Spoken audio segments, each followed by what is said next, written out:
Hi, everybody. I'm Matthew Desmond, author of Evicted, and I'm thrilled and honored to be part of Homestart's community gathering to end homelessness today. Thank you all for joining us to talk about this incredibly morally urgent issue that's one of the defining problems of our time. It's a time of critical action, and it's a time where there's a lot of hope and promise and innovation. And Homestart has always been a leader in protecting the home and preventing evictions in Boston and beyond. So thank you for your time. Thank you for your attention to this matter. And I look forward to joining you a little later today. Hello, everyone. I'm Janey, Mayor of Boston. I'm proud of Homestart's hard work of helping more than 14,000 residents and preventing over 4,000 evictions across Boston. These are life-changing actions, and I commend them on their work. I also want to recognize that until each of us across the city has secure housing, our work is not done. Right now, we know that a resident earning minimum wage in Boston would need to work 133 hours per week for 52 weeks per year to reasonably afford a two-bedroom apartment. We also know that Black and Brown residents comprise 44% of our total population and 67% of our homeless population. This disparity confirms that homelessness and racism are connected. Homestart's work of addressing the intersections of homelessness and racism is so important and aligns with my housing agenda. Until we can address homelessness in every corner, our work on housing stability is not done. Homestart is a shining example of what is possible in our city when we support one another. Thank you for your solidarity, your generosity, and your support. Hello, I'm Marty Vasquez. I am a board member here at Homestart, and thank you so much for taking the time to come together today as a community of advocates, tenants, landlords, housed and unhoused neighbors who believe that a stable community is an interconnected community and that together we're home. Thanks, Marty. And I'm Matt Pritchard, Executive Director of Homestart. And on behalf of our Board of Directors and our event co-chairs, Nancy Ludwig of Icon Architecture, Bill Boynton of Morgan Stanley, Susan Zimmerman of Boston Financial Management, and John Statler, PwC, we would like to welcome you all to our first ever virtual community gathering. And to all of you, old and new friends, thank you for joining us today as we reflect on how COVID has changed homeless services and what we can all do to help. If there's one clear reality from this last year, it's that we all depend on each other for our external and internal stability, and that we cannot do this alone. And Matt, that's really at the core of Homestart's work, to connect under-supported families and individuals who are in crisis with the emergency assistance and supportive relationships that you need to regain and maintain a stable home. And as Mayor Janey and Matt Desmond pointed out, issues of homelessness and housing instability doesn't exist in a vacuum, and we can't counteract generations and the effects of racially discriminatory housing policies, for instance, by solely focusing on individuals in crisis or standalone interventions. We don't need heroes and saviors. We need partnerships and collaborators across all sectors and all walks of life to further broad-based movements for change. Right. Over the next hour, a couple of important things that we want to make sure are super clear. There is a one-to-one challenge grant that will double all donations made from community members during this event up to $100,000. And one of the many differences between this and a more traditional in-person event is that you don't have to wait a certain time for the program to donate. You can make a match double donation at any time by clicking the green donate button at the top right of your page. And Marty, the challenge grant was initially a $25,000 challenge grant offered by a friend Herb and his two sons, which was, when that was communicated to our co-chairs, they said, oh no, we're going to make that a $50,000 challenge grant. And when we communicated that to another group of friends, they said, oh no, we're going to make that a $100,000 challenge grant. Wow. And so this has been a village, and every gift, both big and small, is important. Very. And so as we begin our event, we wanted to address a question that we've been asked a lot in the last year, which is, how COVID changed our experience and our support of services to people experiencing homelessness in the last year. And so we're going to spend the next 9 minutes hearing from some of our frontline advocates and community partners to share about their experiences to answer that question. Okay. I felt like I was watching coronavirus take over Europe.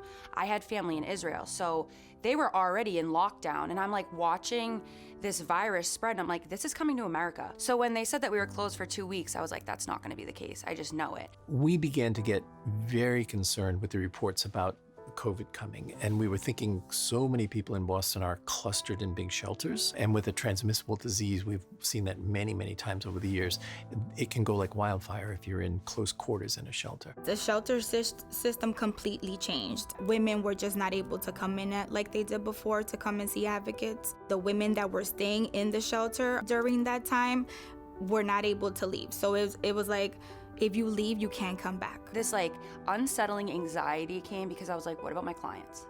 What's going on with my clients? They're sitting there with bunk beds that are this close to each other while this virus is running rampant, and they're probably all freaking out. And now there's like this crazy rush more than ever for them to get out of the shelter. You know, if you're in a shelter, your risk of dying is a fourth of what it is if you go outside and live outside.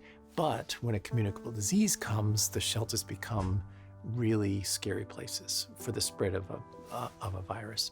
When it first hit, I remember distinctly, it really sort of came to the forefront on a Wednesday, and Thursday, folks were still mandated to come to court, which I thought was outrageous. Like, it really showed sort of the disproportionate impact. I remember a woman there with an oxygen tank, and I was telling her, like, you definitely should not be here. And I really saw sort of, you know, how unfair the system was to low-income folks speaking openly. I was pretty much in shock. I think we all were. It was really disorienting, I would say. There was a lot of calls coming in from tenants who were completely in crisis as far as they were out of work. How are they going to pay their rent? Some of your clients don't have phones, they don't have computers. So we were doing what we could, but I was like, the second that we can go back into shelter, like, I will go back. Thinking about what they were going through, I was like, I don't care if I get COVID. Like, that was almost my thought process. Like, I don't feel like I'm doing my job right, and these guys need me. People were living in a sense of the unknown, just not knowing what's gonna happen next and having no sense of control at all. And putting that pressure into, you know, not only a work atmosphere, but into everybody's individual lives. It was affecting everyone on your team, and everybody was scared for each other. People were dying all around us in our own circles, so it was very hard. I lost this client. She had been with the company for 5 years. I was her last housing advocate. Her name was Rona. Sweetest lady, you know, very proactive, hardworking, you know. Very sick mom. She was always there for her mom. She had a lot of challenges to her kids, you know. So we found her a beautiful new building. Beautiful, oh my God, so much paperwork, so much back and forth, but she was on it. We got her moved in. You know, she was living her best life. At the beginning, I was able to go and see her a few times. I just wanted to make sure she was settled in. And then COVID hit, and I was like, Rona, I can't come see you anymore. I was used to calling her once a week. So just to check up on her, you know, we were already moving her on to stabilization. And then the managing office called me. She was just like, oh my God, Gree, I'm so sorry to call you. I know you're a worker, but I know how involved you were. I have this news to tell you. And I'm like, what's going on? She's like, she passed away. You know, they took her in the ambulance yesterday. And I was so shocked. One of my clients who had a fire in her unit and during the pandemic, and she's a family. Yeah, she had her moments where she almost had a breakdown, you know, because imagine having a 1-year-old and a 3-year-old trying to tell them they're okay, was a hard part for her. So, but I made sure I called her therapist. I was her ear when she wanted to let go, and at that moment I just let her vent. that's how we kind of survived that. She got her place, and we pushed on that place to go and pass inspection, and now she's housed. Seeing the challenges that they were facing in their families, in their own health and mental health, and we're still human, and it's still hard. And we just make the choice to face them every day. Some days it's just, I'm ready to give up. And I think that hit a lot of people this time. Oh, just to be able to take them these food boxes, to call them and tell them I got a little budget for food. Do you need anything? Oh my God, yes, I need some rice, and I haven't been able to leave my house. These are elderly women. Some of them don't have family. Some of them don't have that, that daughter to call you, Mommy, how you doing? How you feeling? We went to the food pantries, got as much as we could, and left them on people's doors. For our clients, and with the trauma of already having been unhoused, some for years, and then finally getting housed and going through such a destabilizing situation is scary for everyone. And we are the team that is kind of like the rock behind them to be able to say, you're gonna keep your housing, you're gonna get your rent paid, we're gonna pay your utilities, so the work never stops. COVID taught us a lot around how important housing is, and to an extent that health started at home. And so as you think about that started with, was it overcrowded, right? And then I think the last is where neighborhoods, right? If you did a map of the city of Boston, where it was disproportionately seeing higher rates of infections were those disinvested neighborhoods dating back to the 1930s and redlining. And so I think being able to start to think about housing and homelessness needed to be part of our COVID response was intuitive to us at Boston Medical Center. I've hated every second of COVID. I'm in my 70s and I'm in the high-risk category. So that has been just unnerving. But then for me personally, watching the staff respond to this, going into battle, knowing every day they could be getting COVID, has been truly inspiring. But what was even more inspiring was that it was really a community approach to something. It was everybody coming together to work on this. So, when I think of people in housing were equally vulnerable, and we had to make sure they were safe. We worked with the Homestart folks, worked with our folks on so many different aspects of that. We were dealing with a community that you'd think would be rambunctious and not anxious to play, but they were alarmed and took care of one another. It was really quite extraordinary. One of the things I've loved about this job is that when you look at homelessness, as I think of it as affecting all aspects of a life, but the hospitals worked closely with, so the shelters were remarkable in what they were doing. They made themselves safer. The city and the state government were working together at finding alternative care sites. Everybody rallied together. So if ever there was an inspiring community effort, COVID brought that out of us. We have banded together really well during COVID. And I think as we get more and more potentially tired, this is when we need to be the most vigilant, because we need to make sure that families are stable and are able to stay in their homes. And I think this is the time for us to really double down and work hard together, because we have a generation of kids that need us. And this is why things like Homestart become really important. At Homestart, we hold ourselves accountable to impact metrics, and we innovate because we have a clear and meaningful systems change agenda. But ultimately, transformation happens by way of relationship. And when I watch that video, that's what I think about. Before we go any further, it feels important to hold space for the loss and emotional weight that our community has experienced in this last year. And thinking of clients and family members and other loved ones who passed away or who are in mid-struggle, please join me for a moment of silence.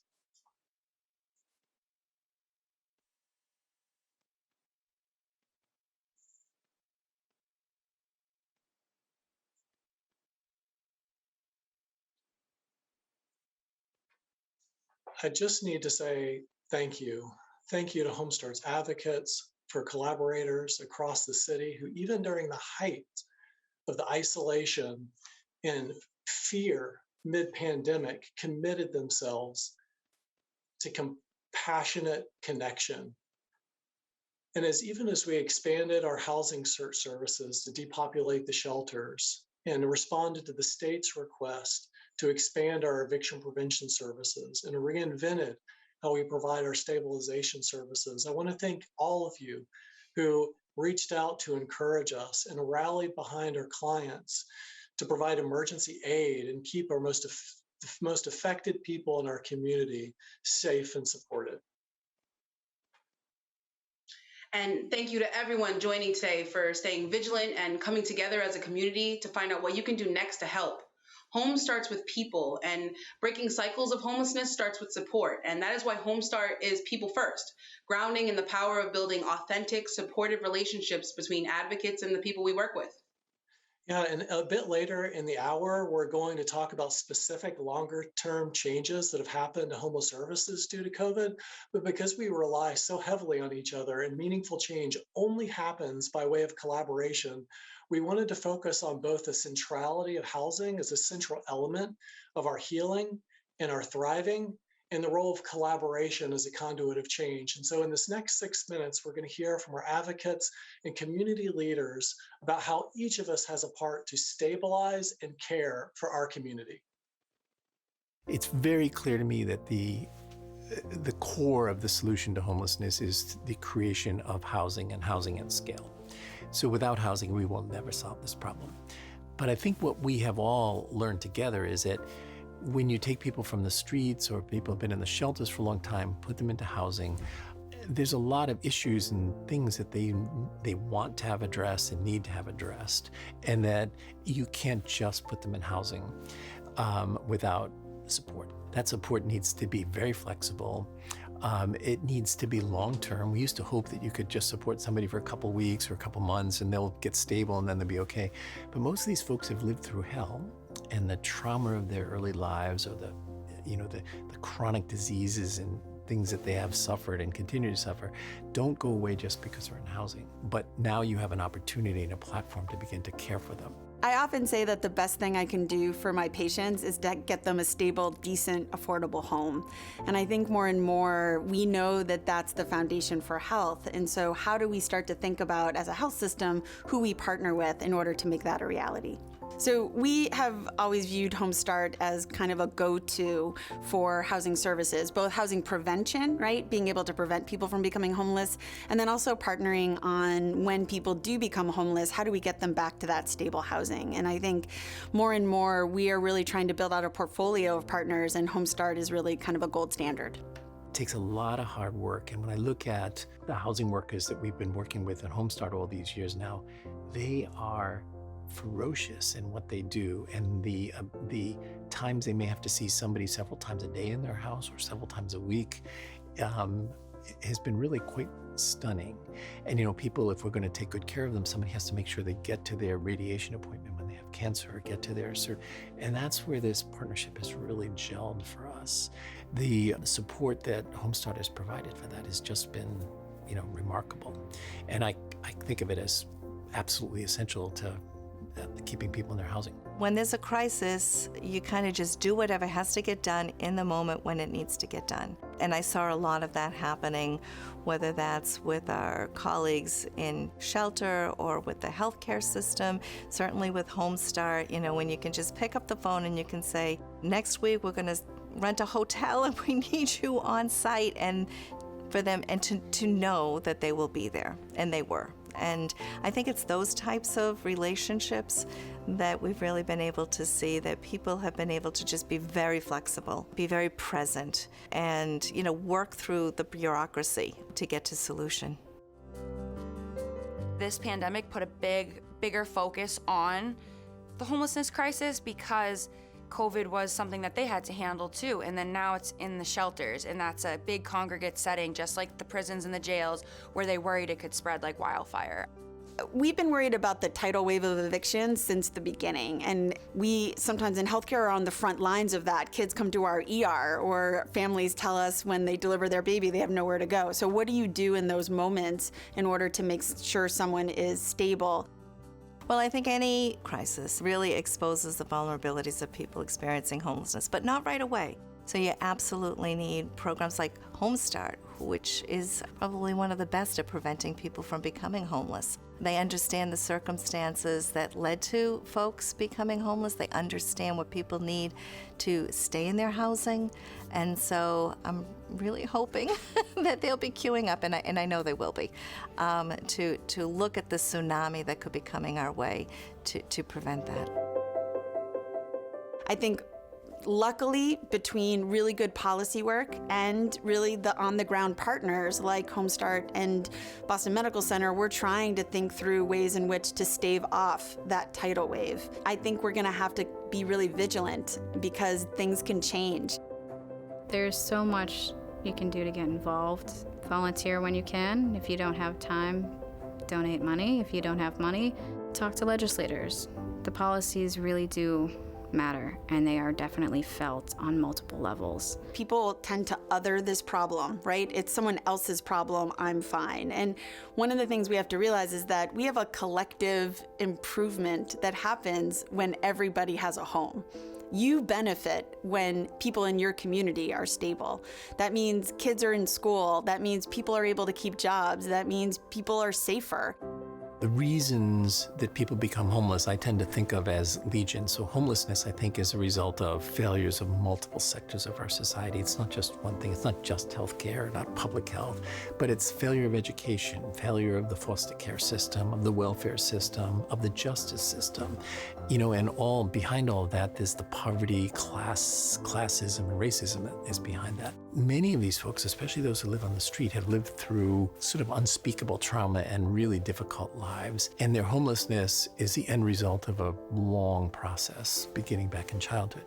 So the solution to help that person have a piece of the dream that we all have is going to require a lot, and a lot more than we were realizing. Housing is the absolutely critical component of the solution, but it's by no means sufficient for the solution. So we have to get everybody housing. We have to scale up housing, get people in, but then to keep them in housing and support them through that and give them a chance at a good, productive life, you need to build community around, you need to provide health and supportive services, and all of that requires a lot of work and a lot of support.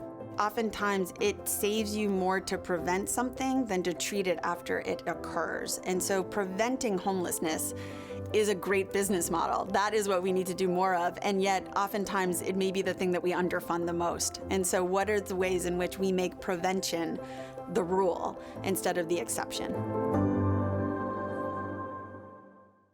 Hey, Matt, I just received our first update. Since we've started, the Homestart community here today has already donated $32,935, and that will be doubled to $65,870 for our work so far. Thank you, everyone, so far. Thank you. We know this works. Yes. Guidance and wraparound supportive services that are rooted in authentic personal relationships, preventing cycles of homelessness from ever beginning through eviction prevention that combines advocacy with financial assistance. If you haven't already, please take this opportunity right now to give what you can. And if you have, there's nothing wrong with giving twice. I promise we'll make use of it. Now, so far, we've highlighted the person-to-person work of Homestart, and it's also important to share the large-scale systems change that Homestart is leading the way in through partnerships with national researchers like Matt Desmond, who we'll hear from in just a little while, to partnerships with community-centered landlords and innovative corporate philanthropists. As part of the Renew Collaborative, Homestart is scaling the nation's first market-driven eviction prevention methodology where landlords reimburse for evictions that are prevented because it's the right thing to do, and there's a huge ROI associated with it. And so let's hear from one of our board members and someone who represents one of our initial partners in the Renew Collaborative, Kenan Bigby. Thank you, Matt and Marty, and thanks to everyone for being here with us today. I'm really excited to offer some thoughts about why I think Homestart is such an important organization, especially with all that we've got going on in society these days with the COVID-19 pandemic. We've really exposed some real fault lines in our society. Often homelessness, housing instability are viewed as sort of extreme circumstances, extreme tragic circumstances, driven by mental health issues, substance abuse, misfortune. But what we're really seeing is that hardworking individuals, contributors to society, can be as little as 1 or 2 paychecks away from risk of homelessness, eviction, and entering that cycle. And so that's why I think the work that Homestart does is so important, and even more important coming on the heels of this pandemic.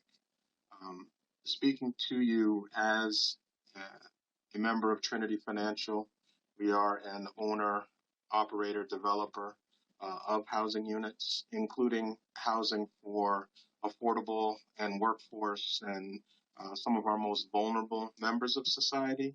We have lots of experience in dealing with these challenges, but even we, with that level of experience, run into circumstances that we're unable to address without strategic partnerships like the one we have with Homestart.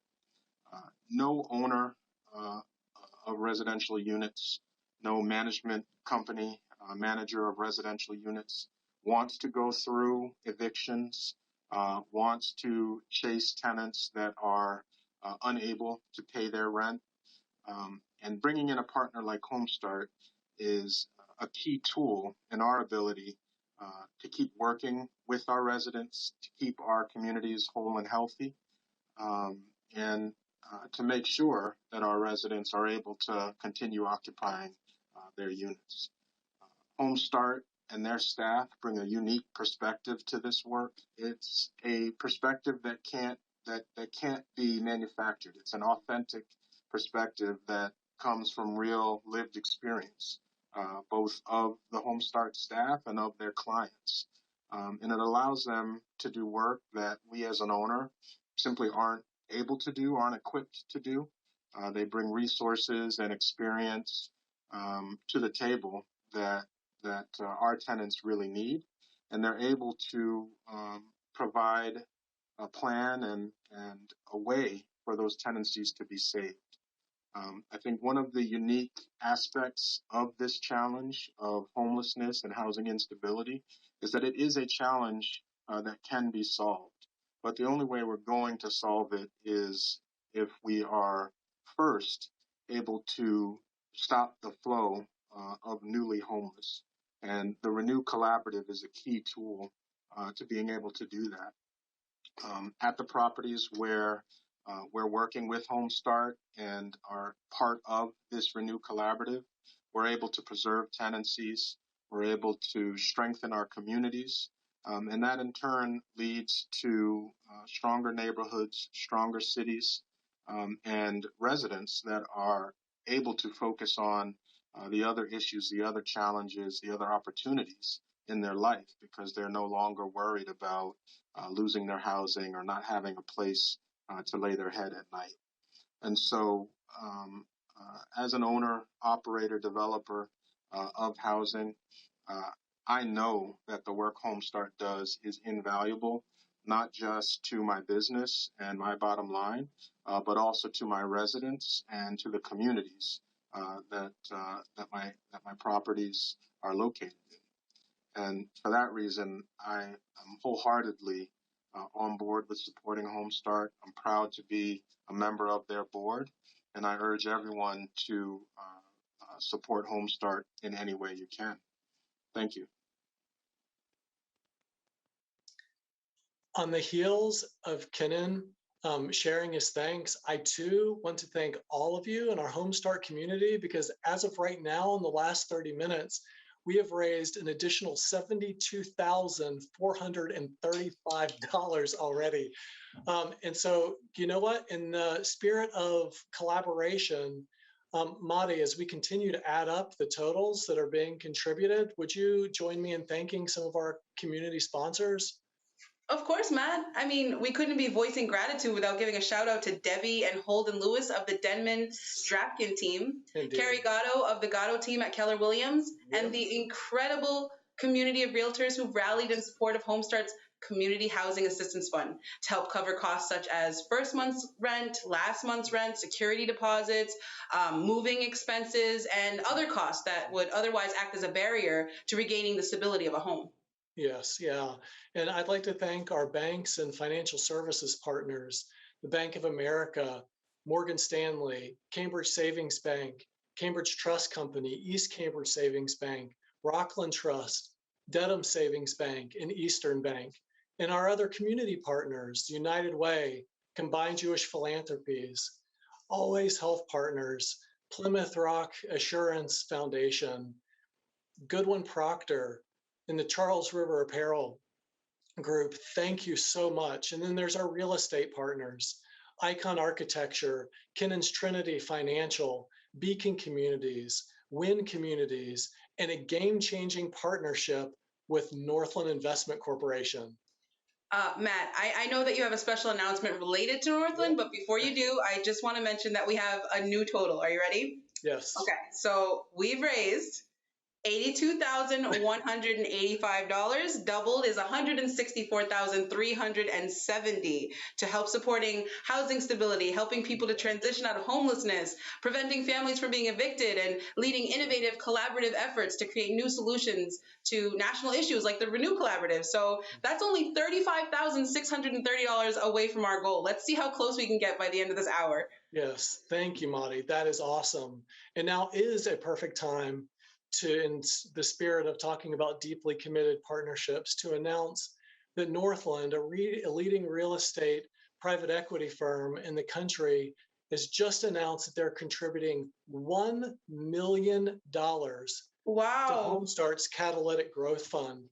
Awesome. And their partnership isn't purely philanthropic, because even while Northland is one of the most highly regarded real estate firms in the country, their CEO and Homestart board member, Matthew Gottesdiener, is one of the strongest thought partners I know about in the sector in pushing what's possible for housing stability, more than virtually anyone else I know in the social sector.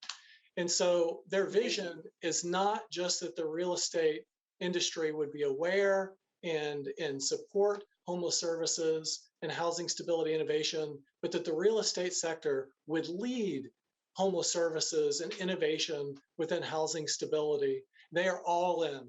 And to share his perspectives on how Homestart can help socially responsible businesses work together to do more than they could do independently or alone, we'd like to hear from Homestart's board member and Northland CEO, Matthew Gottesdiener. Matt and Marty, thank you for that introduction. And thank you everyone for taking time to spend with Homestart today and address this pressing issue. It's an honor to support such an outstanding organization that is truly leading the fight against homelessness. I hope Northland's partnership with Homestart will set an example for other industry players, and that we can all work together to catalyze real change for renters and homeowners across the country. We're thrilled to support Homestart and its amazing work providing resources to unhoused people throughout the Commonwealth, working with individuals to prevent them from experiencing homelessness, and expanding its groundbreaking initiatives into new markets. The apartment industry needs to recognize not only the fierce urgency of confronting the current homelessness epidemic in America, but also that we are not passive observers and bystanders in this crisis. Evictions for non-payment of rent may be unavoidable, but they are still a critical driver of housing instability and homelessness generally. The real estate industry should both recognize the role we do play within this crisis and our ethical obligations and financial incentives to be a part of the solution.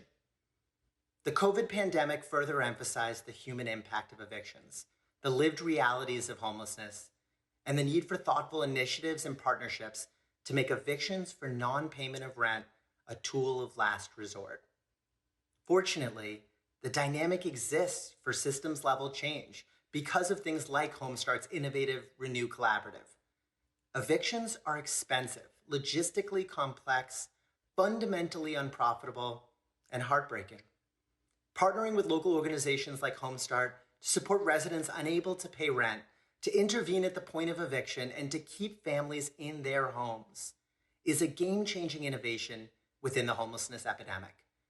These goals were made more pressing, urgent, and visceral to me personally, as the COVID pandemic reminded us all how essential housing is and the devastating and untenable realities of homelessness. Northland has clear goals to which we hold ourselves accountable, and through which we commit to serve our key stakeholders of residents, employees, and investors. Northland approaches corporate partnerships the same way.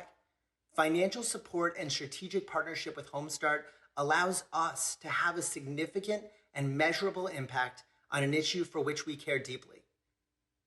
This partnership empowers Northland to be a thought leader within our industry, to build more stable and supportive communities across the country, and to strive for a better future where housing is universally safe, secure, and sustainable.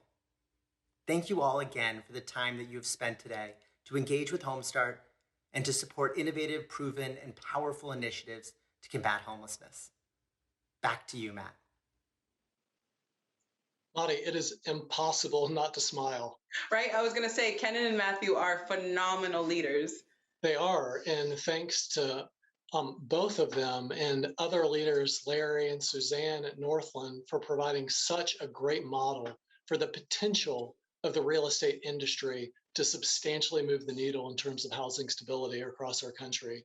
And like Homestar's other teammates who were highlighted earlier during the hour, we all have a sphere of influence and all have an impact to make that's unique to us. You know, in the last year, there's been a lot of innovation in the homeless service ecosystem. The Massachusetts Housing Court instituted a Tier 1 and Tier 2. And so now a family's first interaction with the court when they're in an eviction situation is not with a judge, but with a mediator to try to identify for the tenant and for the landlord all of the resources available to them so that eviction can be avoided. That's great. Another innovation is that Homestart has begun collecting every piece of data on every household whose eviction is filed, and we share that data with the city and a bunch of other community partners so that we can all identify who's best suited to provide resources for that family, everything that's disposable to the city. And even property owners who historically have not been thought of as a front line of defense for homelessness and eviction are in some cases dramatically changing the way they operate. And wind companies, for instance, is a wonderful model of now incentivizing their attorneys to preserve tenancies as opposed to executing evictions. And all of this has happened, you know, because necessity is the mother of invention. And you know, as my sister used to tell me, you know, my heart will follow where I apply my financial resources. And I think the same thing is true of our creativity and thinking out of the box and developing solutions. And so with that, I think that there's an appetite to do more and not go back to how things were before COVID. Exactly. And we're working hard together to make those changes permanent. And so now it feels like the right time to pivot to a conversation that I had with Matt Desmond just in this last week, who's a friend of Homestart and an advisory board member of the organization and the nation's foremost expert on evictions and housing stability. Terrific. Hi, Matt. A good part of this last hour, we've heard from frontline staff and local and regional leaders on what it's looked like to come together as a community in this last year of COVID in response to the needs of our vulnerable neighbors. And now we're asking all of ourselves, what does it look like to come together now going forward? Where are we? How will homeless services look differently? What can we all specifically do? And I'd love to ask your perspective right out of the gate on what from a national perspective, what you think has surprised you and perhaps the biggest challenges and opportunities that we're seeing right now in terms of serving those who are vulnerably housed. Right. It's great to be with you today, Matt, as always. The United States was the only developed democracy that when COVID hit and took this public health crisis to a national scale, we also experienced an eviction crisis. This didn't happen in Paris or Spain or Germany or other parts of the developed world. And it really showed how vulnerable and uniquely troubled our rental market is. And, as the economy started going south, renters found themselves in this incredibly vulnerable position, right? So many renters are on the knife edge of eviction already. Most poor renting families spend most of what they have on housing costs before the pandemic. And so the pandemic just exacerbated that. And, one thing that was surprising was government action, right? And so, the moratorium that got rolled out, we estimate that probably prevented 4 million Americans from losing their home during the pandemic. Economists have modeled studies that suggest that it decreased the death rate by 11%. And if the moratorium was rolled out in March instead of September, it would have lowered deaths even more. So, next to masking and vaccinations, the eviction moratorium was the most important public health initiative we had during COVID. And then we've seen this giant response from the federal government in terms of rental assistance and really trying to make property owners whole and tenants whole and keep people in their homes. And so I think one of the lasting lessons of COVID from a homelessness and housing perspective was just how deeply troubled the rental market is and how we need to fundamentally change it going forward. I appreciate you sort of acknowledging the fact that COVID has exacerbated and highlighted something that was already a crisis prior to COVID.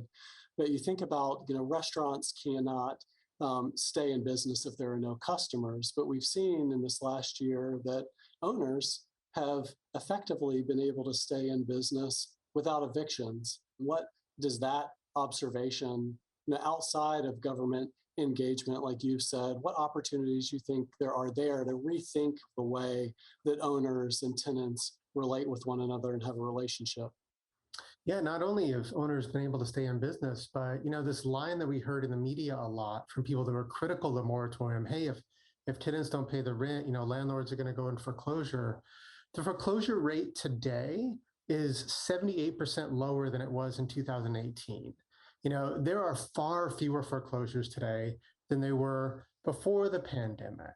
The foreclosure market is so low that people that flip houses are like struggling to make a living. And so it wasn't just an eviction moratorium, it was also a foreclosure moratorium, which we often forget. But the big lesson, and I think the one you're getting at, is, eviction isn't the solution to the rental crisis. And I think that many of us have been so socialized to see eviction as the only option, the thing you reach for as your first option when a tenant doesn't pay. And I think one of the lessons from the pandemic, right, is eviction should be the very last resort, the thing you reach for after every other solution has been tried. We've heard and talked a lot about the K-shaped recovery, and what we saw from the financial crisis of 2008 is that the impact in the homeless service system didn't really hit until midway through 2010. Is there any projection around what homeless services might look like, or the potential influx of those folks who are on the lower end of the K-shaped recovery might experience after the federal resources are used? Right. So to put the eviction crisis in a perspective with the Great Recession and the foreclosure crisis, there's as many evictions that happen like in a normal American year as foreclosures that happen at the height of the foreclosure crisis. Wow.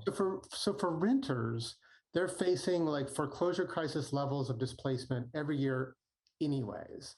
And so I think that one thing that was surprising and frankly thrilling is to see the eviction crisis being taken so seriously by many of our elected officials who have frankly ignored housing for the last several years.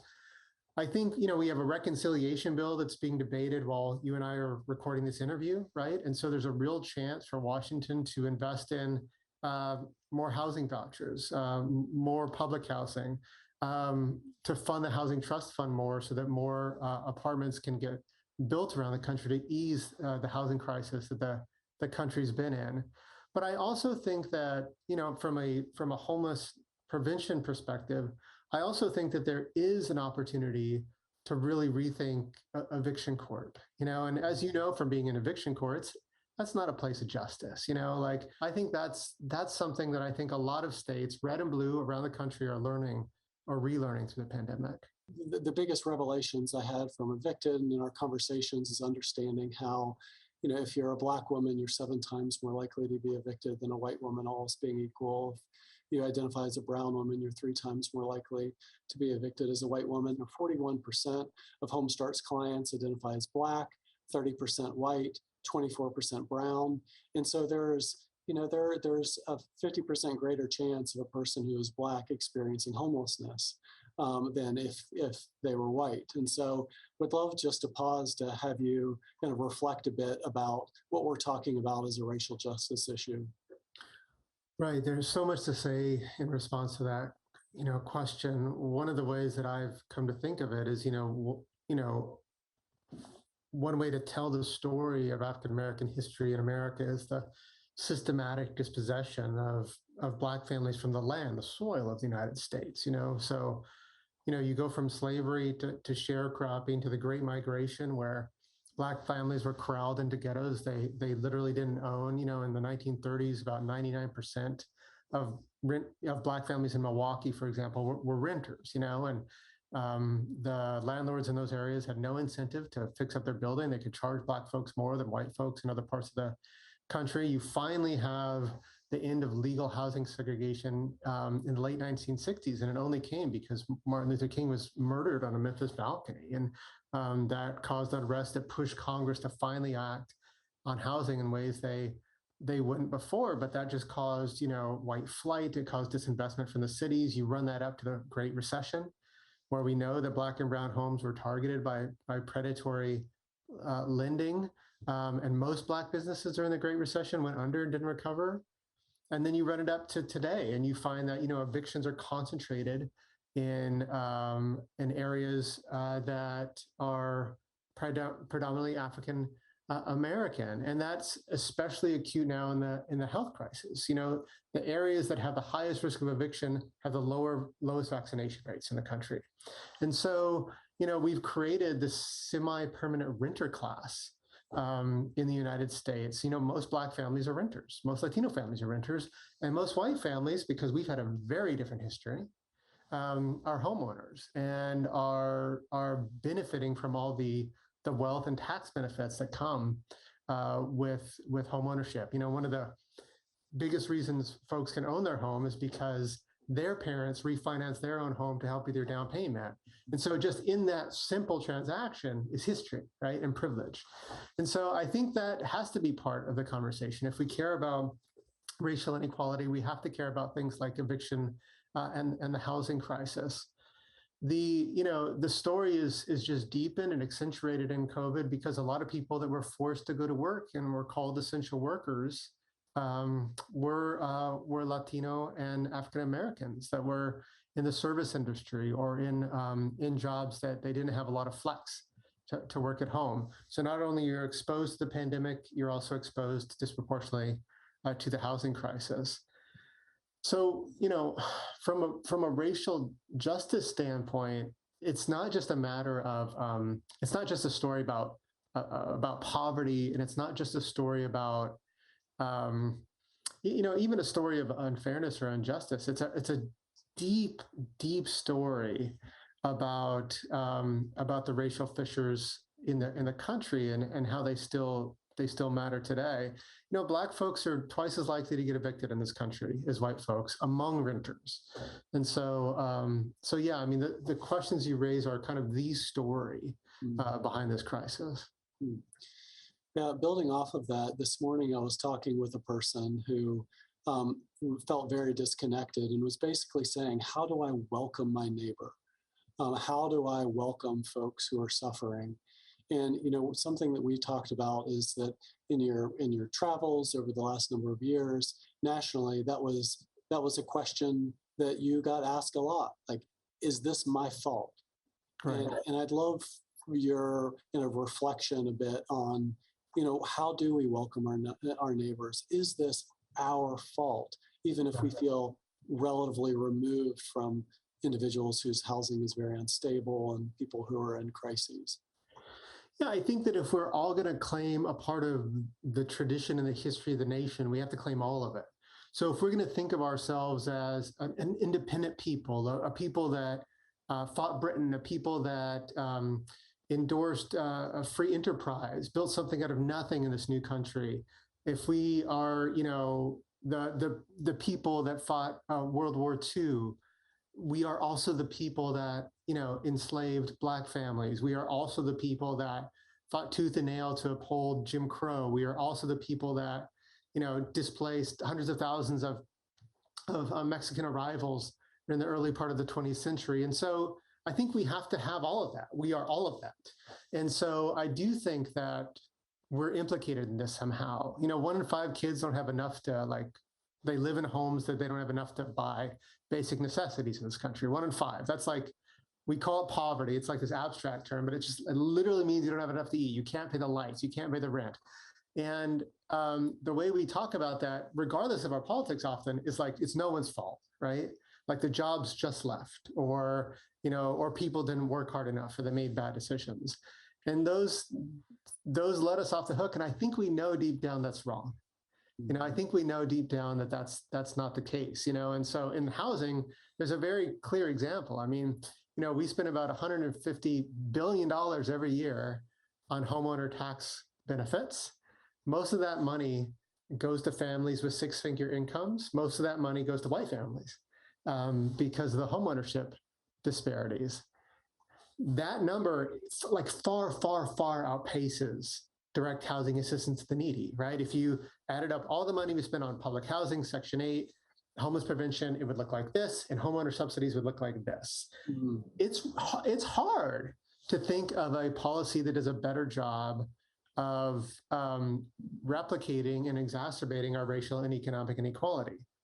So, if that's going to be our creed in this country, we at least have to own up to it. And stop repeating this idea that the richest country on the planet can't afford to do more. So I think but that's abstract also. But there are things like in one's personal life, right, where we can take a hard look at that. So I think there are a lot of families out there that would be happy to donate money to an organization like Homestart for homeless prevention, but would not be happy if a homeless shelter got built in their neighborhood, or an affordable housing unit got built in their neighborhood. And that's something I think we have to take a real hard moral look at. We can't fix poverty without sharing. And I think that a lot of the housing crisis around the country, it is not caused by a lack of resources. It's caused by a lack of willingness of folks, like white folks with means, to saying, yeah, I want this in my community. I want my community to be a welcoming, diverse economic community. I want families of all income backgrounds to go to the same school that my kids go to. And until we kind of are able to kind of stake our moral claim on those kind of claims, I think we have to admit our implication in this kind of problem. There are about a half a dozen zings in your reaction to that I think are healthy for all of us to reflect on. And just as we wrap up, if a person who's watching this has any question around what they specifically can do to move the needle with respect to relieving some pain, that I would love to have an anonymous and/or non-judgmental conversation to explore some of that. And so those of you who are watching this conversation, if you have any interest in asking some of those questions, I would invite you to please reach out to me. It's my last name, Pritchard, Pritchard, @homestart.org. I'd be encouraged by a conversation as we explore these very human questions of what we can do. We can't solve poverty without sharing. And Matthew, I've got to tell you that, your work that you've done for the first time for a lot of people has made personal and folks have empathized and identified with folks who are struggling in a way that they hadn't before. And so I want to thank you for all of your work, all of your advocacy. And so would want to open this last comment up to anything that you feel like would be worth sharing just as we wrap up our conversation. I want to thank you, Matt. Homestart has been an inspiration to me throughout the years. It's been clear evidence that, intervening in, the violence of eviction, this thing that invites not only homelessness. I mean, eviction just doesn't make families homeless. It can really cast people on this harder road in life, right? Kids have to switch schools, you lose your neighborhood. Often workers lose their jobs. Studies have linked eviction to high rates of depression, suicide. Pregnant women who get evicted, their babies are born with health problems, which means eviction can have like generational effects, right? And so I think this idea of an early intervention that just is humane, is low touch and high return, it's so hopeful. And I think that this is a crisis we shouldn't waste. Right? This is a crisis where we should say, normal was broken to begin with. We do not want to go back to normal. And so I think that thinking about innovative ways to take models like Homestart and make it, frankly, these models can't just exist in rich liberal cities like Boston. And so making it something that the country adopts and takes up gives me hope, and can't thank you and your team enough for all your work. Thanks. It is a team effort. Thank you so much, Matt, again, for your work and for being with us today. Yep. Thanks, Matt. Marty, Matt's reflection on we can't end poverty without sharing gives me the chills. And raising funds to assist our neighbors is one important way of helping.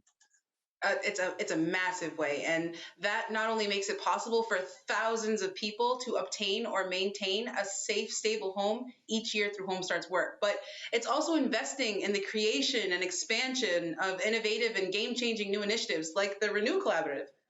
Yeah, and raising questions is another. How are we? How are our friends, our faith communities, the companies we work for actively participating in making our city and region and state and country a place where everyone has the stability of reliable, affordable housing with as much supportive services they need to be connected. And the question of how we're going to work together with folks in our community to rectify generational poverty and housing instability that stemmed from discriminatory housing policy and practices that continue to this day. Right. These are big questions with important answers, and you're not asking or answering them alone. After this community gathering, we'll be sending each of you an email with information about actions that we can take together to help build a more connected, compassionate, and equitable city. We will continue to accept donations for the challenge grant, but I just received our latest update for our virtual event today. You ready? Yes. Together, we have collectively raised $93,702. Thank you so much. We're so close to receiving our $200 goal. Together we're connected. Together we're committed. Together we're a community. And together we are home. Yeah, thank you. Thank you all so much. And I hope that you'll consider reaching out to me to discuss anything that we've covered today thus far. Thank you again for spending time with us as a community at Homestart. Thank you again for leaning in. Thank you again for welcoming your neighbor. And I hope that you have a safe and wonderful, great rest of your day. Thank you so much. Yay.